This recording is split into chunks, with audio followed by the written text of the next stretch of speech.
नमस्कार दर्शकों, मैं हूं तेजेंद्र सिंह।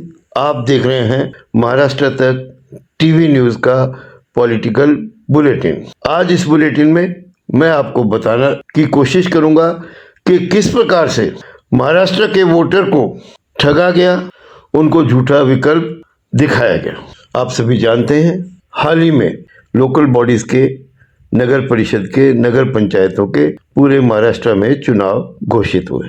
इस चुनाव में जिस प्रकार से सत्ताधारी दल ने अपने गठबंधन के दोनों पार्टियों को आमने सामने खड़ा किया और बेतहाशा पैसे का प्रदर्शन किया, जगह जगह पार्टी के झंडे और चुनाव सामग्री नजर आई। और आप सब समझते हैं कि चुनाव में अक्सर दो घटक रहते हैं, एक सत्ताधारी दल और विपक्ष। वोटर के पास जायज चॉइस होती है, वो सत्ताधारी दल को चुनता है या सत्ता में नए होने वाले दल में से किसी एक को चुनता है।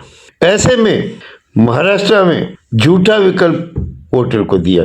वोटर के सामने जो दो मजबूत विकल्प पूरे महाराष्ट्र में दिखाई दिए, वो थे एक तरफ एकनाथ शिंदे जी की शिवसेना, जिसमें प्रमुखतः गठबंधन की पार्टियां जो पावर में थी, पावर में हैं, उनके साथ मिलकर शिवसेना ने चुनाव लड़ा और दूसरी तरफ भारतीय जनता पार्टी ने अकेले चुनाव लड़ा।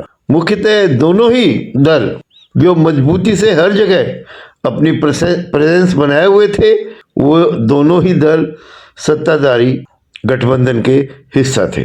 स्थिति में जहां दोनों प्रमुख दल आमने सामने लड़ने वाले प्रमुख दल सत्ताधारी दल के हिस्सा हो, आप समझ सकते हैं ये किस तरह का चुनाव होगा। दोनों दलों में से कोई भी जीत के आए, वो सत्ताधारी दल का हिस्सा ही होगा।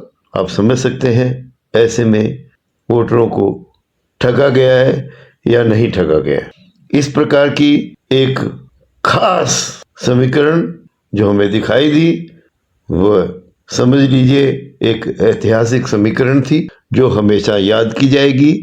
और मैं आपको पुनः कहना चाहूँगा, ये चुनाव नहीं था, ये वोटरों के साथ, देश महाराष्ट्र की जनता के साथ एक प्रकार का खिलवाड़ था, खेल था, जो बुद्धिजीवी तेज तर्रार दिमाग वाले सत्ताधारी दल के लोगों द्वारा ऑर्गेनाइज किया गया। आज के लिए बस इतना ही। फिर मिलेंगे एक अगले बुलेटिन में, अगले समाचार में। जय हिंद, जय महाराष्ट्र।